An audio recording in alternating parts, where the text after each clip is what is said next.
Je vous propose qu'on démarre. Ça fera venir les autres. Donc, bienvenue. Je suis Laura Groll. Je travaille au sein de Digital 113. Pour ceux qui ne connaissent pas Digital 113, nous sommes un cluster d'entreprises du numérique. Nous accompagnons les entreprises du numérique de la région Occitanie dans leur développement économique à travers différents services, différents événements, différentes programmations. Aujourd'hui est organisé dans le cadre d'une factory. Une factory, c'est des ateliers thématiques. Donc, dans le cadre de cette factory financement et en rapport en fait avec le Digitalis Future, qui est une programmation qui s'étend sur 3 mois, Digitalis Future Santé que l'on clôture avec cette factory. Donc, et pour vous présenter Digitalis Future, Digitalis Future vise à créer des synergies business entre les acteurs de 2 filières, la filière numérique et une filière choisie. Et donc là, comme je vous le disais tout à l'heure, nous clôturons avec la filière santé. Nous accueillons Charlotte et Marilyn de la DRET, donc la Direction régionale de l'économie, de l'emploi, du travail et des solidarités, qui vont vous présenter l'atelier d'aujourd'hui, dont le titre est l'Occitanie, un leader national en santé numérique. Et elles vont vous présenter donc la stratégie d'accélération en santé numérique et les opportunités de financement qui s'y présentent. Donc, je vais leur laisser la main sur toute la présentation. Juste 2 petites choses. Pour le confort de tous, veillez à couper vos micros pour éviter voilà, qu'il y ait des coupures. Et à l'issue de l'atelier, vous recevrez prochainement un questionnaire de satisfaction qui nous aide à améliorer la qualité de nos ateliers. Donc voilà, si vous pouvez prendre 2 petites minutes pour pouvoir répondre à ce questionnaire, ce serait génial. Voilà, donc je laisse la main à Charlotte et Marilyn et je vous souhaite un bon atelier à tous. Bonjour à tous, merci Laura pour cette introduction. Donc, avant d'entrer dans le vif du sujet, juste on se présente rapidement. Donc, Marilyn Crovisier, qui est basée à Toulouse, et moi-même, Charlotte Bézian-Meyer, basée à Montpellier. Nous sommes chargés de mission santé au sein du service économique de l'État en région, à la DRET Occitanie. Notre service est en fait un service déconcentré de la Direction générale des entreprises. Nous travaillons en étroite collaboration avec nos collègues du national pour le compte du ministre en charge de l'économie et également pour le compte du préfet de région. Alors, juste rapidement, notre service est composé d'une vingtaine de personnes. Il y a des personnes qui sont dédiées à l'accompagnement des entreprises en difficulté, donc les CRP. Vous trouverez dans notre équipe également des 10 qui sont les délégués à l'information stratégique et à la sécurité économique, donc 2 personnes, une à Toulouse et une à Montpellier. Et vous trouverez également plusieurs personnes chargées de mission qui sont en charge du suivi des filières dites stratégiques en région. Donc, il y a évidemment l'aéronautique pour l'aspect plutôt toulousain, la santé pour ce qui concerne Marine et moi-même, et les autres filières stratégiques qui sont suivies. Vous allez trouver les nouvelles énergies, le numérique et la chimie. L'automobile un petit peu également. Voilà donc pour ce qui est de la présentation très brève de notre service. Si vous avez besoin de nous contacter, on vous a mis sur le diaporama nos mails. Donc, on est à votre disposition pour toute question. Alors, aujourd'hui, donc, on est ensemble pour une petite heure pour évoquer les dispositifs de l'État en lien avec la santé numérique. Donc, très brièvement, on va faire un point sur la stratégie d'accélération santé numérique. L'objectif, ce n'est pas d'aller dans le détail de la stratégie. Il y a déjà eu plusieurs présentations qui ont été faites par différentes interventions. Vous pourrez notamment sur le site de Genius un résumé assez bien fait de la stratégie qui vous détaillera bien tout dans les détails. Mais l'idée, c'était plus de vous présenter un petit peu le contexte de cette stratégie et les ambitions et les moyens qui vont être mis en œuvre pour aboutir aux objectifs. On fera ensuite quelque chose qui n'est pas courant, qu'on n'a pas l'habitude de faire, mais qui nous semble quand même intéressant. C'est un petit retour d'expérience sur les différentes candidatures des entreprises régionales à 2 dispositifs qui sont aujourd'hui terminés. Donc, il s'agit du PIA3 régionalisé et de l'appel à manifestation d'intérêt santé numérique. Donc, pour vous montrer un petit peu la dynamique du segment en Occitanie et aussi mettre un petit peu en exergue les quelques faiblesses et points améliorés pour les futurs dispositifs et les futures candidatures aux dispositifs à venir. Donc, dernier temps de cette intervention, on vous présentera donc les dispositifs en lien avec la santé numérique qui sont actuellement ouverts et qui vont être également prochainement ouverts dans le cadre de la stratégie d'accélération santé numérique.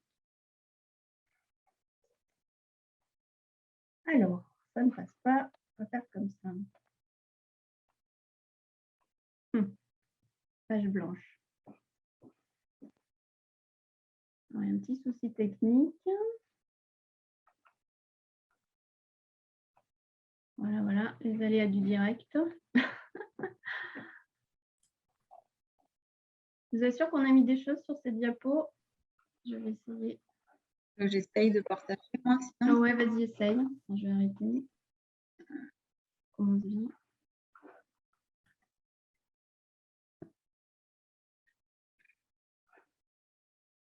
Je suis désolée, je vais couper ma caméra parce que j'ai aussi un souci de bande passante. Je me remettrai en visuel après. Là, vous la voyez là ou pas? Oui, on voit ton écran. Vous voyez la présentation ou vous voyez mon ordinateur? La présentation, pardon. Ok, donc c'est bon. Alors. Voilà. Bon, Charlotte? C'est bon. Merci. Est-ce que tu peux l'afficher en plein écran, Marilyn, s'il te plaît? On voit tes autres onglets, en fait, c'est pour ça. Alors, là, c'est... Va dans affichage, je pense. Oui, mais alors... En mode écran. Voilà. Voilà. Parfait. Très bien. Parfait. Alors, globalement, les stratégies d'accélération, elles ont été initiées dans le cadre du 4e programme d'investissement d'avenir, le PIA 4, et elles mobilisent l'ensemble des leviers adaptés, donc que ce soit juridique, en financement, fiscalité ou formation, dans le but de soutenir les secteurs, marchés ou technologies prioritaires sélectionnés pour répondre à soit des besoins d'innovation prioritaires, soit des failles de ces marchés. Donc, au total, ce sont 12 milliards et demi d'euros qui vont être mobilisés sur 5 ans et qui vont financer des investissements sur quelques filières industrielles ou technologies d'avenir, comme notamment les technologies numériques, la recherche médicale et les industries de santé. Il y a les énergies décarbonées, l'agriculture et la souveraineté alimentaire qui sont notamment concernées. Alors, ces stratégies, elles sont pilotées par le Secrétariat général pour l'investissement, le SGPI, c'est donc un pilotage interministériel. Et aujourd'hui, elles sont au nombre de 20. Donc, il y a déjà 16 stratégies qui ont été lancées, donc 3 en santé, et 4 qui sont encore en cours d'élaboration. Pour ce qui concerne la stratégie d'accélération santé numérique, donc son objectif, c'est de faire de la France un leader en santé numérique. C'est une stratégie quinquennale qui va associer plusieurs ministères, donc le ministère en charge de la santé, de l'économie, de la recherche et de l'innovation, et puis évidemment le SGPI. Alors, elle a été lancée le 18 octobre 2021 et elle a été conçue avec l'écosystème, puisqu'en préalable de son lancement, il y a eu une grande consultation publique qui a eu lieu au premier semestre, par laquelle les acteurs de l'écosystème ont pu faire part de leur vision sur la santé numérique et de leurs besoins pour les dispositifs à venir.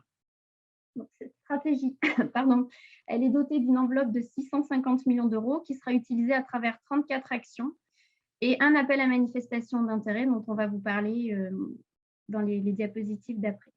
Donc, cette stratégie, en fait, elle vise à plusieurs choses. Tout d'abord, à garantir une plus grande efficacité du système de soins.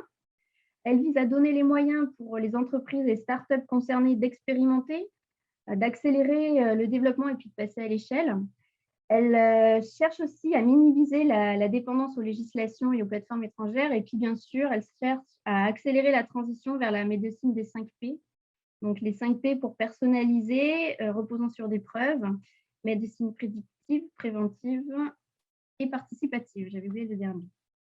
Donc, voilà pour le contexte sur les stratégies d'accélération. Comme indiqué, on va maintenant vous faire un petit retour d'expérience sur les candidatures de la région Occitanie à 2 dispositifs pour vous montrer que la région Occitanie est très dynamique sur ce segment. Donc, on va tout d'abord vous parler du dispositif PIA3 régionalisé, au cours duquel il y a eu de nombreux lauréats en santé numérique. Et puis ensuite, on abordera l'appel à manifestation d'intérêt santé numérique. Alors, ce PIA3 régionalisé, donc c'est la version régionalisée du programme d'investissement d'avenir, il a été ouvert entre 2018 et 2020. Au niveau national, c'était une enveloppe de 500 millions d'euros qui était disponible et qui a été utilisée à travers des appels à projets régionalisés au cours desquels, en fait, les projets ont été financés à part égale entre l'État et la région. Ce PIA3 régionalisé comportait 3 volets. Un volet plutôt pour accompagner des projets individuels innovants, donc c'est celui qu'on a appelé le concours d'innovation. Un projet qui visait à l'accompagnement et à la transformation des filières. Donc, on avait là la possibilité de présenter des projets individuels ou collaboratifs, mais qui avaient une vocation à être partagés avec la filière. Le but n'était pas uniquement individuel. Et un troisième volet qui visait la formation. Et qui, en Occitanie, a été, alors je ne sais plus s'il a été ouvert ou pas finalement, ce volet, mais en tout cas, il y a eu peu de candidatures et de lauréats. Aujourd'hui, dans le retour d'expérience qu'on va vous présenter, on se restreint au concours d'innovation, puisque les 2 autres volets n'ont pas eu de candidature ou de lauréats en santé. Alors, globalement, le PIA3 régionalisé a eu un fort succès, puisqu'il y a eu 166 candidatures tous secteurs confondus, et un peu plus de 30% de ces candidatures concernaient le domaine de la santé au sens large. Quand on regarde ces 31 candidatures, ce qui est très intéressant de voir, c'est qu'à peu près 75% de ces candidatures ont obtenu au final une aide.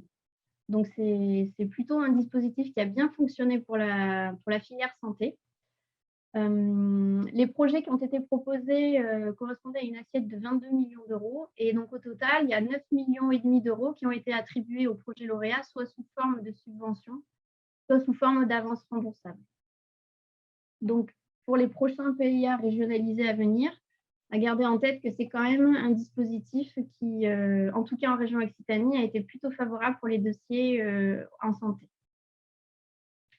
Si on peut passer à la diapositive, merci.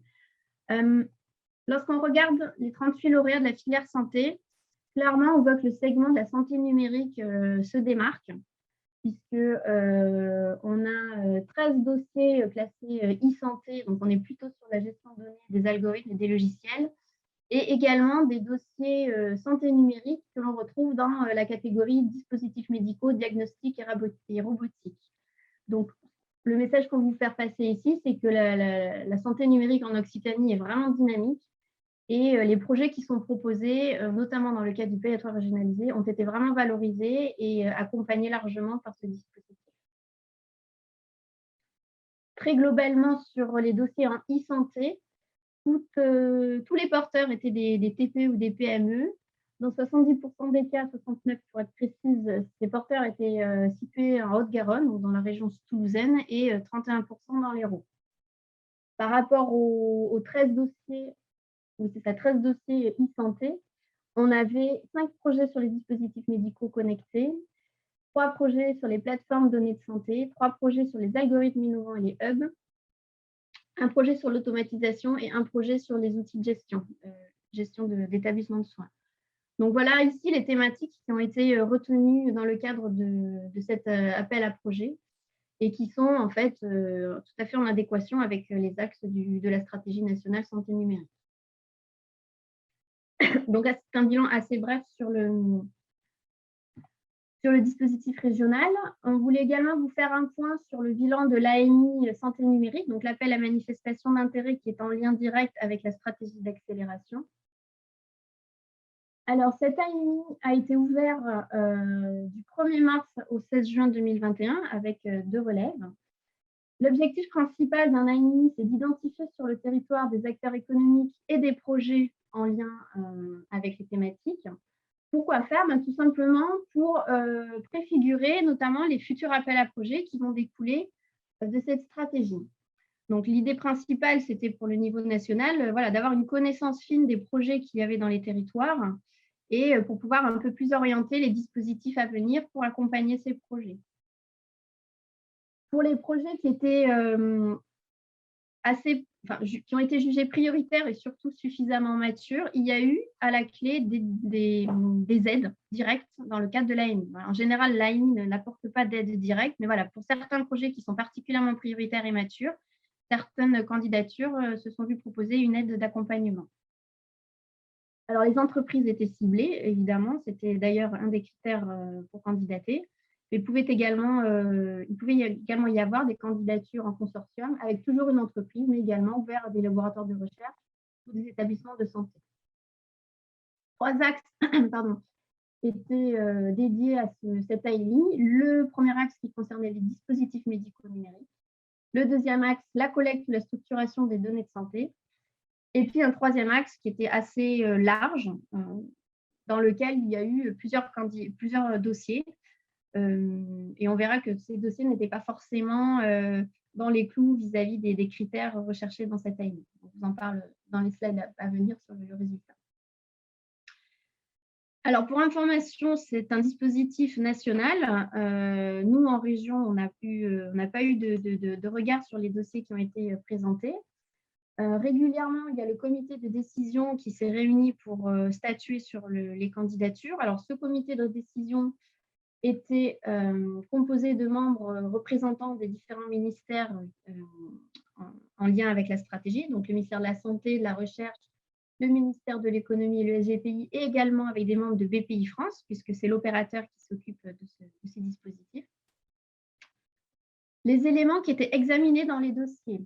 Donc, tout d'abord, les retombées à court terme en termes de remontées financières et en termes de création ou de maintien d'emploi. Ça, c'était des choses qui étaient très importantes à mettre en avant dans vos dossiers et qui ont été particulièrement regardées. La qualité des business models et des business plans a également été regardée avec un œil certain, et aussi la maturité des projets. C'est-à-dire que les projets qui méritaient un peu plus de développement n'auraient pas pu être financés directement via cette AMI. Il y a un point important qui nous a été remonté dans ce retour des candidatures, c'est qu'il faut valoriser dans vos dossiers tout ce qui est en lien avec l'impact clinique, avec la différenciation de votre produit par rapport à la concurrence. Donc, toujours bien démarquer votre projet et dire en quoi vous êtes différent de ce qui se fait par ailleurs. Et également, comme je vous disais précédemment, bien mettre en avant les retombées économiques et emploi de votre projet. En fait, ce qu'il faut comprendre par rapport à cette slide, c'est que compte tenu que le comité de décision était composé d'une pluralité de compétences, on le voit, la santé, l'économie, la recherche. Du coup, il fallait que le dossier plaise à toutes ces parties. Donc, évidemment, dans vos dossiers, il fallait qu'il y ait un intérêt clinique, il y ait un intérêt en termes de retombées financières, de croissance d'entreprise, de création d'emplois, etc., pour le ministère de l'économie. Voilà, donc il fallait arriver à ce que toutes ces parties soient séduites par vos dossiers de candidature et du coup suffisamment développer chacun de ces critères. Voilà, donc vous avez ici la représentativité des 197 dossiers qui ont été déposés à cette AMI. Donc, on voit que la région Île-de-France est largement majoritaire. Et ce qui est intéressant de voir, c'est que la région Occitanie se trouve en deuxième position derrière Île-de-France avec 20 dossiers déposés. 20 dossiers, en fait, avec un chef de file situé en région Occitanie. Donc, ça, c'est quand même très intéressant et ça montre la dynamique de la région Occitanie. Puisqu'encore une fois, la santé numérique est clairement un des segments je dirais, en croissance importante dans notre région. Alors, globalement, au niveau national, ces 197 dossiers ont concerné 450 structures et l'assiette totale des projets déposés est supérieure à 1 milliard d'euros. C'est quand même pas négligeable. Donc, sur les 20 dossiers chefs de file Occitanie, il y a eu une grande majorité de projets collaboratifs. Donc, c'est une très bonne chose parce que c'est quelque chose que nous, on essaye de valoriser et d'encourager ici. Donc, on voit qu'il y a quand même beaucoup de consortiums qui se sont montés pour proposer des projets. Les axes 1 et 2, les candidatures ont été réparties à peu près à manière égale entre les axes 1 et 2, donc sur le dispositif médical connecté et sur les collectes et structuration des données. Et il y a eu un petit peu plus de dossiers qui ont été proposés à l'axe 3, donc qui était sur un petit peu le reste des thématiques. Et en particulier pour notre région, il y a eu des candidatures sur les jumeaux numériques et sur l'optimisation des parcours de soins. Alors, ces 20… Ah oui, ce que j'ai oublié de vous dire aussi, c'est qu'en plus des 20 candidatures avec un chef de file en Occitanie, il y a eu 9 autres dossiers avec, non pas les chefs de file en Occitanie, mais des partenaires situés en Occitanie. Donc, ça fait 29 dossiers en fait concernés par des structures d'Occitanie. Au total, 51 structures en Occitanie se sont mobilisées, donc, dont 31 entreprises. Et donc, on voit que voilà, il y a eu beaucoup de collaborations qui ont été faites avec des laboratoires, également des établissements de soins. Voilà, le public cible était quand même les entreprises, donc c'est une très bonne chose là de voir qu'il y a quand même beaucoup d'entreprises qui se sont mobilisées sur ces candidatures et sur cette timing. On a souhaité ici vous montrer la répartition des 51 structures mobilisées. À nouveau, on retrouve une forte mobilisation des entreprises et des structures dans la région de la Haute-Garonne, donc dans la région de Toulouse. En deuxième rang, on retrouve la région de Montpellier. Et ce qui est intéressant de voir, c'est que, en fait, il n'y a pas que ces deux métropoles dans lesquelles on va retrouver des entreprises, des structures dans la santé numérique. Et on voulait vous montrer ça pour vous dire qu'en fait, il ne faut pas, si vous cherchez des partenariats, il ne faut pas hésiter à aller voir dans toute la région Occitanie, parce qu'il y a des belles startups innovantes, il y a des beaux projets qui sortent. Donc, il faut, voilà, c'est vrai que dans les grandes métropoles, c'est là qu'on va retrouver une concentration plus importante d'entreprises de la santé numérique, mais n'hésitez pas à vous renseigner sur les entreprises qui sont implantées ailleurs que dans les grandes métropoles, parce qu'il y a des très belles choses qui sont faites dans des départements un petit peu plus ruraux, on va dire, un peu plus éloignés des grandes villes. Voilà, donc l'effectif total, l'effectif total, c'est quand même quasiment 14 000 salariés qui sont concernés par les structures mobilisées dans le cadre de cette année. Alors, les résultats. Aujourd'hui, on a donc les instructions sont toujours en cours sur beaucoup de dossiers. On a quand même l'information que le taux de sélectivité des dossiers est assez restreint pour cette AMI, donc un peu moins de 10% des dossiers présentés seront finalement accompagnés directement dans le cadre de l'AMI. Ça ne veut pas dire que les dossiers non retenus ne sont pas finançables, juste qu'il y a eu certains critères qui ont été privilégiés et donc voilà, c'est assez restrictif, assez concurrentiel. Donc on sait qu'il y aura quand même peu de résultats de lauréats à cette AMI. On a connaissance néanmoins de trois lauréats qui ont déjà été annoncés, donc 2 qui sont situés en Nouvelle-Aquitaine et un qui est en Île-de-France.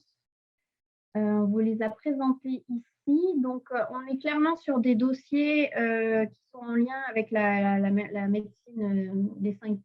Donc, il y a un projet de développement d'une application permettant la prise en charge personnalisée des effets indésirables des médicaments. Un projet de développement d'une thérapie médicale pour la prise en charge des troubles du langage. Et puis, un projet qui vise à la montée en puissance et à l'internationalisation d'un service de recommandation vaccinale personnalisé. Donc, la médecine des 5P, c'est clairement, dans le cadre de cette AMI, ce qui a été, on va dire, retenu, en tout cas pour ces 3 premiers lauréats, et qui, voilà, parce que c'est vraiment le cœur de la stratégie d'accélération santé numérique. Alors, juste, ces 3 projets représentent un investissement de 7,5 millions et ils ont été soutenus à hauteur de 7,7 à hauteur de 3,5 millions. Donc, un taux de participation qui n'est pas négligeable en termes d'aide publique.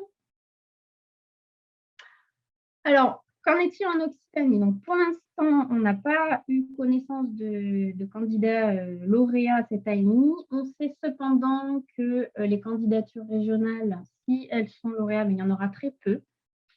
Ce n'est pas propre à l'Occitanie, c'est de manière générale. Hein, les candidatures qui ont été proposées, comme je vous disais, il y a eu des critères très sélectifs.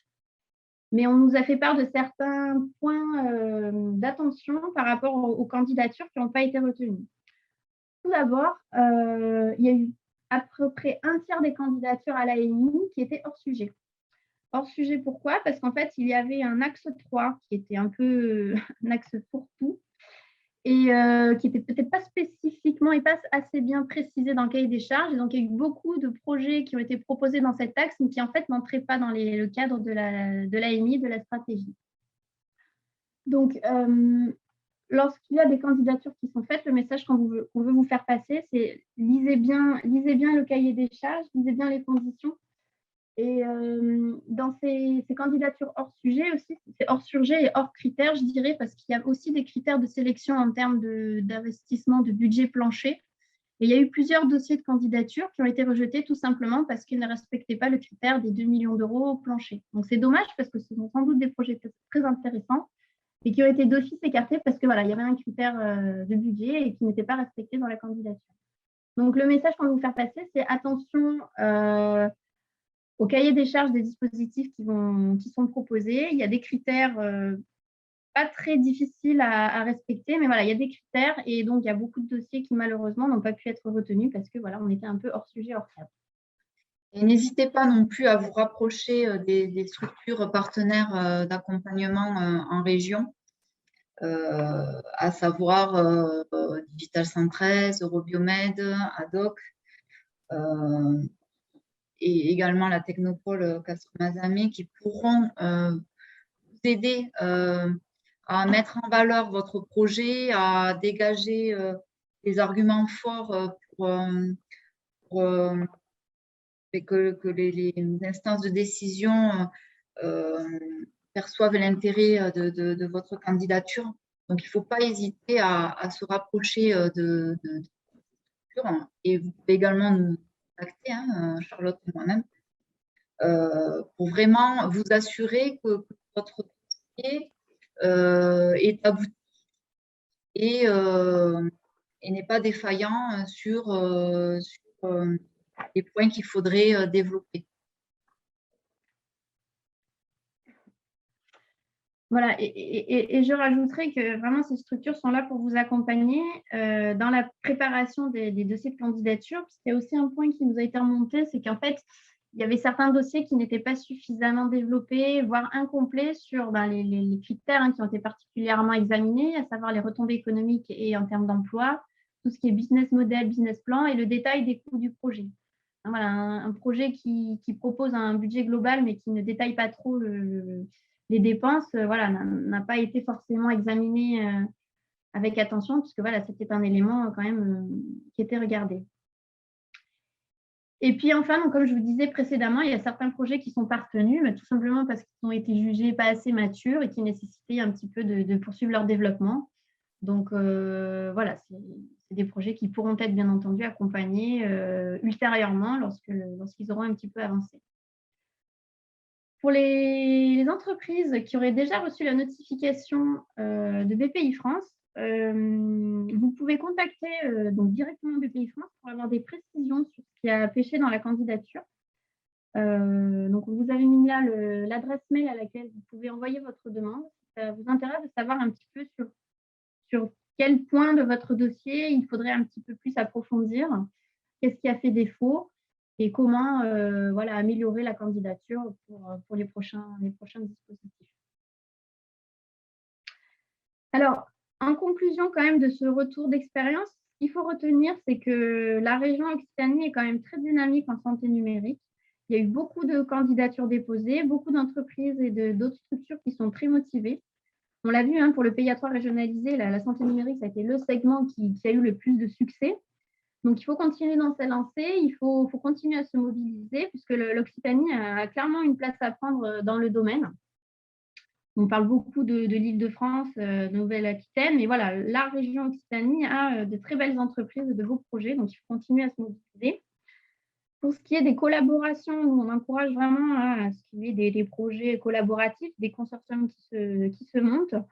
Encore une fois, je vous encourage à aller voir au-delà des 2 grandes métropoles, puisqu'il y a de très belles entreprises dans toute la région Occitanie.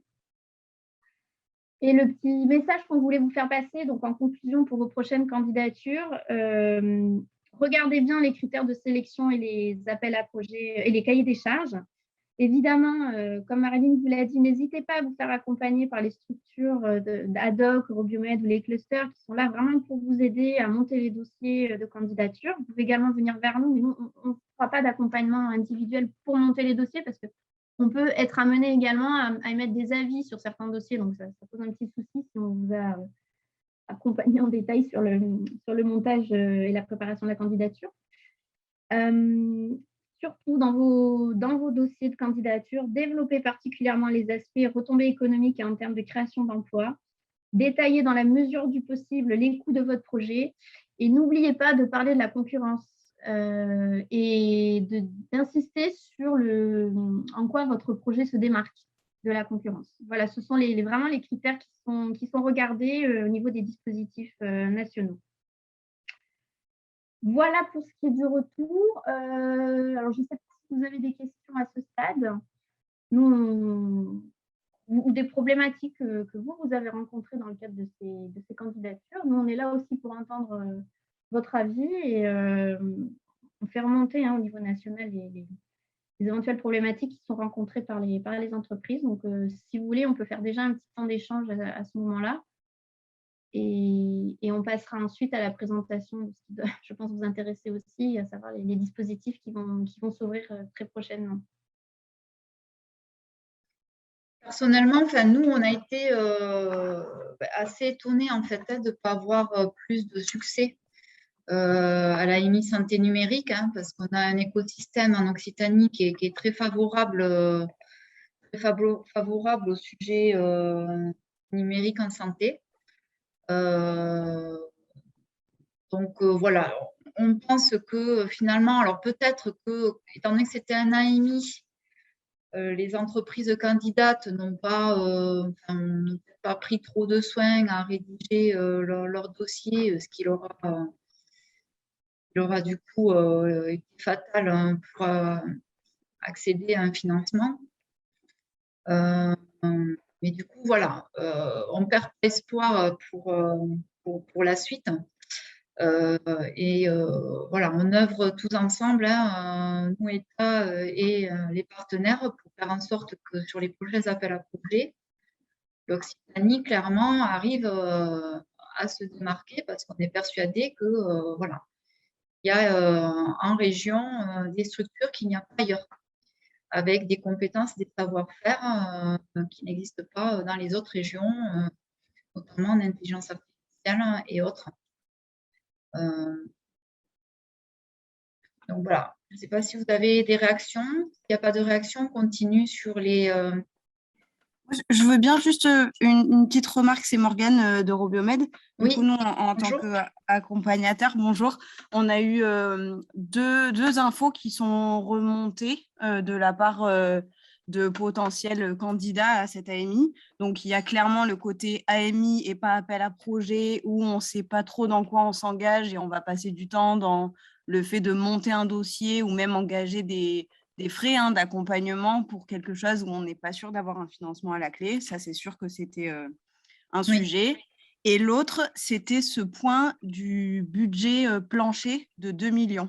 C'est-à-dire que pour des projets numériques où les dépenses sont essentiellement basées sur de la ressources humaines, de développement, d'algo, ou d'appli, ce genre de choses, arriver à 2 millions, c'est très difficile.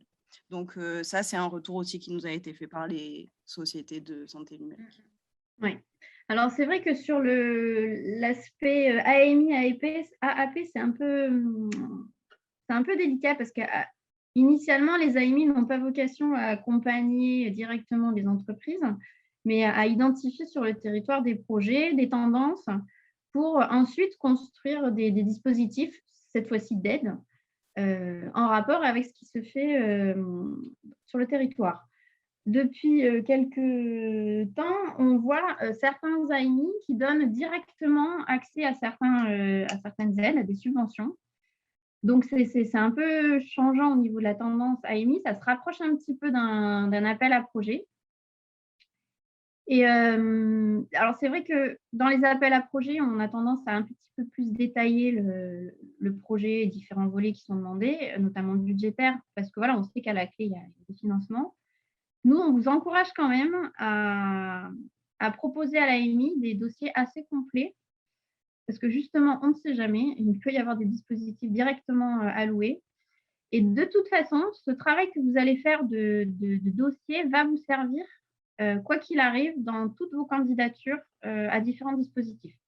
Ce que je veux dire par là, c'est que globalement, dans tous les dispositifs, alors que ce soit des dispositifs nationaux ou régionaux, on vous demande plus ou moins les mêmes choses.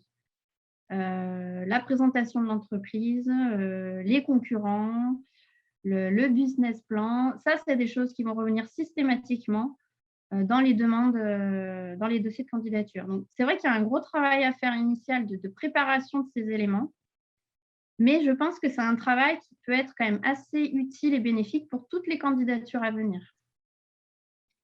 Que ce soit un AMI ou un appel à projet. Et pour compléter, en fait, ce qu'on perçoit avec ces budgets planchers ce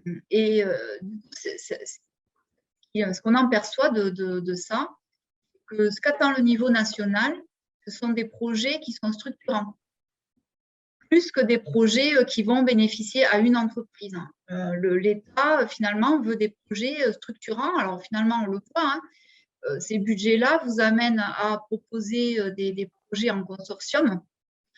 L'État souhaite que ce soit des projets qui bénéficient évidemment à la région en question, mais pas que.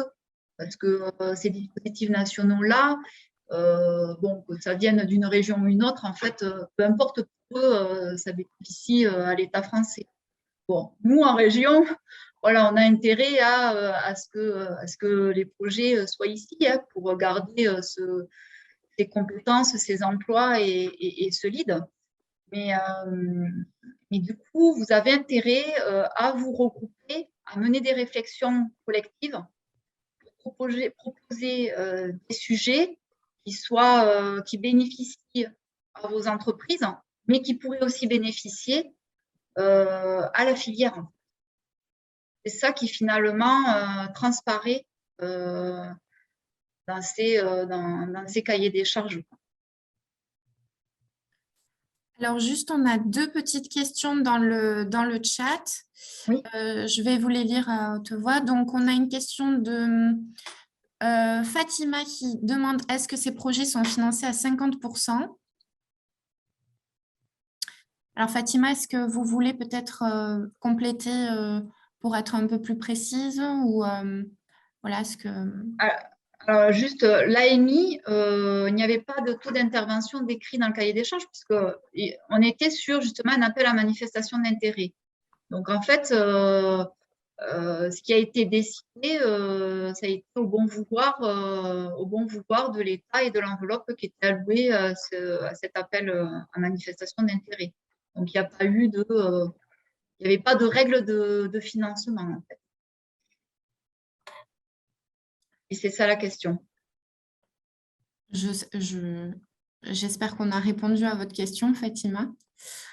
On a une question de Christian qui demande « Peut-on intégrer des sociétés hors France et faut-il trouver les experts dans le domaine ?» Oui, donc pour la question des 50%, là, veuillez excuser, j'ai la voix enrouée. Pour les 50%, très souvent, lorsqu'on a des aides, on nous demande d'apporter entre 20 et des fonds propres. Oui. Donc, bien souvent, quand on est en démarrage d'activité, très rapidement, on est limité par la hauteur de la subvention, puisqu'il faut à peu près aligner autant de fonds propres.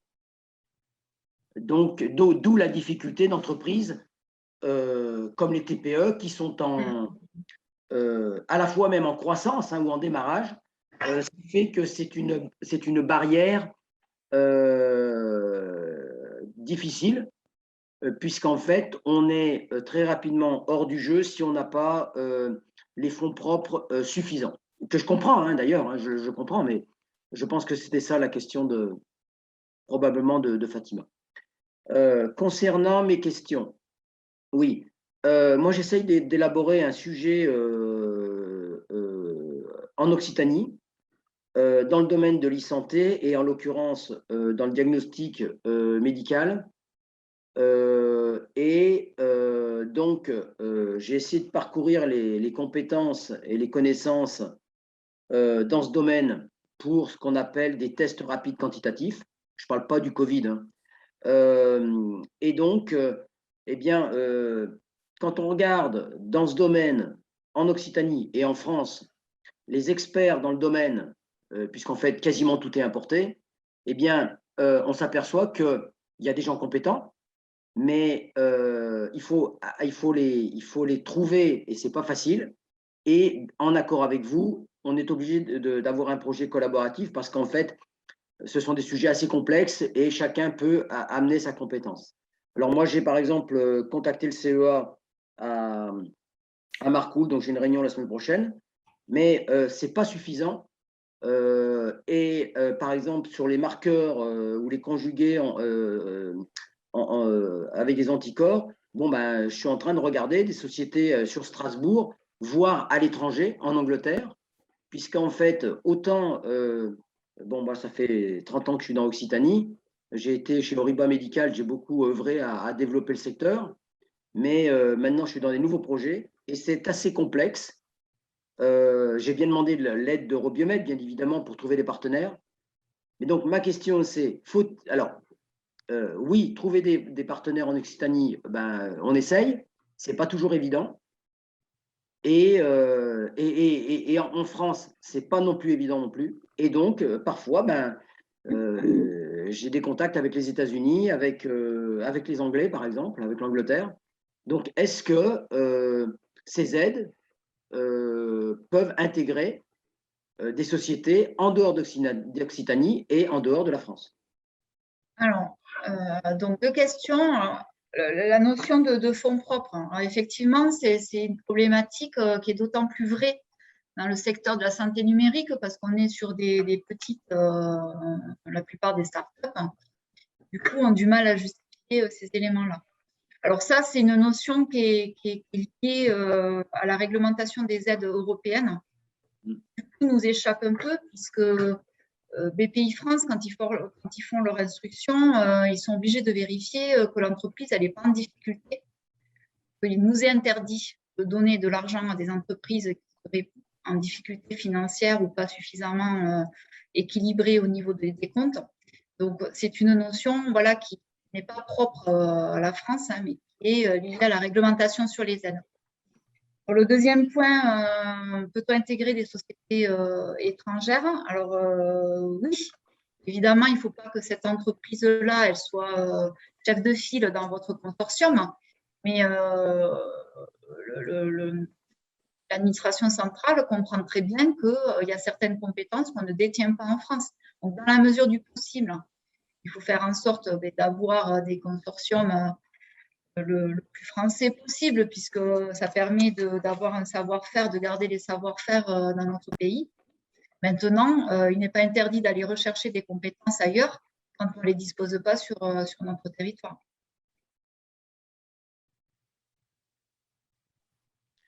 Ok, merci. Maintenant, attention, je vous fais une réponse générale. Pensez quand même à bien regarder les cahiers des charges et le rédactionnel de ces cahiers des charges pour évidemment voir s'il n'y a pas une petite astérix qui vous interdirait d'eux. Mais de façon générale, c'est ce principe-là qu'il faut. Ok. Voilà. Je vais avancer. Je ne peux plus avancer la présentation. Ah si. Voilà. Je continue du coup. C'est bon? pouvez m'arrêter si vous avez des questions. Donc, on va vous parler maintenant des appels à projets en cours et à venir qui vous sont offerts par la stratégie d'accélération santé numérique. Donc, le premier appel à projet, je pense que vous l'avez en tête puisqu'il a quand même été communiqué à maintes reprises par les partenaires. C'est un appel à projet donc, qui est ouvert depuis le 16 septembre jusqu'en mars 2022 et qui a vocation à soutenir des projets d'évaluation visant à évaluer le bénéfice des dispositifs médicaux, dispositifs médicaux implantables actifs ou des dispositifs de diagnostic. Donc, ils sont connectés, évidemment, numériques, qui seront à base, éventuellement à base d'intelligence artificielle. Et donc, les résultats des projets devront permettre de justifier l'utilisation en pratique de ces dispositifs. Donc, ça peut être des technologies qui sont déjà ou pas sur le marché des dispositifs médicaux connectés. C'est un appel à projet qui est doté de 20 millions d'euros par an, qui est amené à se renouveler sur plusieurs années. Le type de projet qui est attendu, ce sont des projets individuels ou en consortium. Les consortiums devront inclure au moins un établissement de santé. Donc, avec des assiettes de dépenses qui vont entre 200 000 euros et 5 millions d'euros et des projets qui s'étalent sur une durée de 12 à 48 mois. Donc, on vous a mis le lien sur le site de Bpifrance sur lequel vous pouvez retrouver le cahier des charges. Et il y a également une adresse contact pour toutes les questions sur ce cahier des charges et cet appel à projet qui est donné et rappelé ici. Donc, le guichet de cet appel à projet, c'est Bpifrance. Le deuxième appel à projet qu'on va vous présenter sera ouvert à partir du 7 décembre, clôturé en mars de l'année prochaine. Il a vocation à soutenir des projets de R&D relatifs aux nouveaux usages du numérique en santé. Le guichet qui est opérateur sur cet appel à projet, c'est le concours Innove. C'est un appel à projet qui est doté d'un budget global de 50 millions d'euros. 50 millions d'euros qui vont se répartir par vague, donc pendant 5 ans. Donc, il y aura une vague par an pendant 5 ans avec à peu près 10 millions d'euros par vague. Et là aussi, là, il n'y a pas de projets collaboratifs qui sont attendus, mais plutôt des projets individuels portés par des startups ou des PME. Donc, vous en saurez un peu plus prochainement quand le cahier des charges sera publié sur le guichet. L'appel à projet suivant est un appel à projet qui vise à soutenir des projets relatifs à l'imagerie médicale en France. Donc, filière qui est que l'État souhaite soutenir par rapport à son positionnement stratégique. Donc là, attention, c'est un peu particulier cet appel à projet-là. Il y a deux guichets possibles pour candidater. Donc, le concours Innove et le guichet IDEMO. Donc, le guichet IDEMO est actuellement ouvert jusqu'au 3 mai 2022. On vous a mis l'adresse, le lien en dessous. Donc là, vous pouvez consulter le cahier des charges. Le type de projet qui est attendu, c'est des projets individuels ou collaboratifs. Et avec une assiette de dépenses supérieure à 2 millions d'euros pour des projets individuels ou 4 millions d'euros pour des projets collaboratifs. C'est un appel à projet qui est doté d'un budget global de 95 millions d'euros avec des fonds du coup, qui se répartissent entre les deux guichets. Donc plus ou moins 4 millions d'euros par vague sur le fonds Innove et un budget variable sur le fonds IDEMO en fonction des candidatures et des relèves des différents projets qui auront candidaté.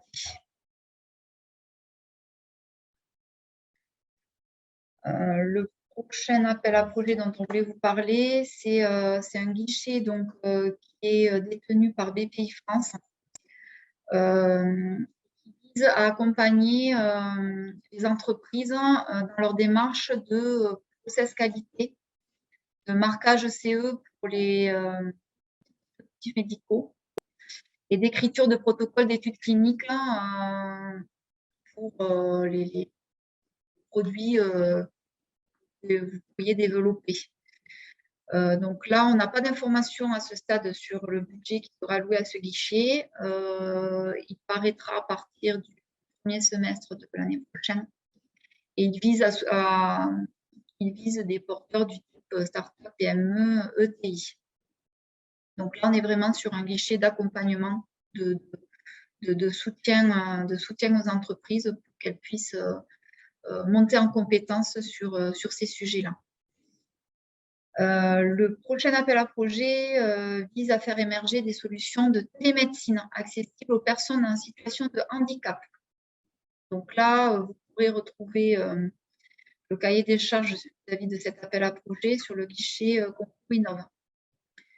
C'est un appel à projet qui va émerger à partir du 7 décembre, qui sera clôturé également en mars 2022. Un appel à projet avec un budget global de 5 millions d'euros. Il y aura 2 vagues donc, cette année et j'imagine l'année suivante. Donc 2 vagues pour candidater à cet appel à projet. Et donc là, il est attendu des projets individuels portés par des startups ou des PME.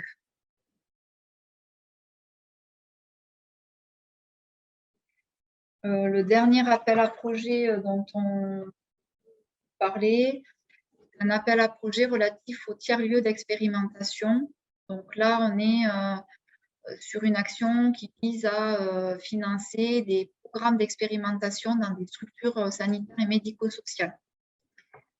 Il a été souvent reporté que les startups, les PME n'arrivaient pas à tester leurs solutions numériques. Donc là, l'objectif de cet appel à projet, c'est d'identifier des structures d'accompagnement de ces produits nouveaux et pour que les startups puissent développer plus facilement leurs produits. Donc, c'est un appel à projet, on n'a pas de date précise, mais qui devrait paraître en fin d'année, voire début d'année prochaine. Il sera doté d'un budget de 63 millions d'euros, là aussi avec plusieurs vagues de candidatures. Donc là, on est donc soit sur des projets portés par un établissement de santé, public ou privé, ou des consortiums avec évidemment en chef de file un établissement de santé public ou privé. Voilà pour nous. Donc, vous avez à votre disposition 5 appels à projets en cours ou à venir, permettre du coup de candidater, de positionner par rapport à différents projets que vous pourriez porter. J'aurais une petite question, s'il vous plaît. Oui. Oui, bonjour. Juste sur ce dernier appel à projet de tiers-lieu d'expérimentation, vous trouvez les renseignements qui le publiera, auprès de qui il faudra s'adresser? On n'a pas d'informations pour l'instant. D'accord. On n'a pas d'informations. Voilà, je pense que le guichet n'est pas tout à fait encore complètement défini ou en cours de finalisation. Okay. Pour l'instant, voilà, on n'en sait pas plus. En tout cas, ce n'est pas communicable à ce stade. D'accord. Généralement, c'est plutôt l'ARS qui les publie, c'est pressenti comme ça ou... Non, là, ce ne sera pas l'ARS. Ok. Très bien. C'est un appel à projet qui est porté par le ministère de l'économie. D'accord, merci. De toute façon, on relaiera les informations à chaque fois qu'il y a un appel à projet qui sera ouvert. Nous, on relaiera au réseau toutes les informations en lien avec ces dispositifs. D'accord. J'aurais une question. J'avais une question, s'il vous plaît. Ah, pardon. Oui, J'aurais une question sur l'appel à projet évaluation clinique. Il me semble que c'était page 22. J'ai une question très simple. Est-ce que ça concerne uniquement les dispositifs médicaux ou est-ce que ça peut s'appliquer à tout dispositif numérique? Non, là, on est sur des dispositifs médicaux numériques ou des dispositifs médicaux à base d'intelligence artificielle. Mais donc, il faut avoir ce marquage DM, quoi. Cette classification DM. En tout cas, si vous n'avez pas obtenu le marquage, c'est un produit qui sera amené à obtenir le marquage. Parce que là, on est sur des technologies qui sont déjà ou pas sur le marché. Donc, il peut être compris que vous n'avez pas encore fait les démarches réglementaires pour obtenir le marquage, mais en tout cas, vous serez amené à les faire plus tard. L'application dont je parle, en fait, est déjà sur le marché. Hein. Il s'agit d'un détecteur de chute de personnes qui n'a pas ce besoin d'être classifié DM. Donc, c'est quelque chose qu'on n'a pas fait a priori, qu'on n'a pas l'intention de faire. Mais pour lequel j'ai un partenaire qui est un grand groupe d'EHPAD qui souhaiterait justement faire à large échelle une évaluation du bénéfice clinique sur le fait de détecter rapidement la chute d'une personne, quelle amélioration ça peut apporter. Écoutez, ce que vous pouvez faire, c'est nous envoyer un mail, peut-être en nous détaillant un peu plus votre technologie. Okay. Et on pourra relayer. Bon, je pense que si ce n'est pas un DM, à mon avis, il sera écarté du champ. Mais on peut quand même relayer la question au niveau national. D'accord, très bien. Merci. J'ai une question. Vous avez abordé en début des appels à projets ou des dispositifs dont vous avez dit que vous n'entreriez pas dedans, en particulier sur formation. Est-ce que vous pouvez nous en dire quelques mots ou est-ce que ça sort complètement du champ de ce que vous couvrez actuellement? Ça, c'est dans le cadre du PIA3 régionalisé, en fait, donc, qui est terminé depuis 2020. Il y avait 3 volets dans ce PIA, dont un volet formation. D'accord. Donc, on n'a pas eu de dossier sur ce volet-là. Et je ne crois pas d'ailleurs que ce volet ait été mis en œuvre au niveau de la région Occitanie. Par contre, il va y avoir très certainement un PIA 4 régionalisé dans lequel il est probable qu'il y ait un axe dédié à tout ce qui est compétences formation. Mais pour l'instant, on n'a pas d'informations précises sur ce futur dispositif. C'est vrai qu'on ne vous a rien mis là-dessus sur les appels à projets à venir, hein, mais effectivement, ça sera un dispositif qui sera ouvert dans les prochains mois. Hein. C'est un dispositif qui est porté par la région Occitanie et l'État, donc qui nécessite des conventions entre les deux parties et pour l'instant, c'est en cours de discussion. Merci.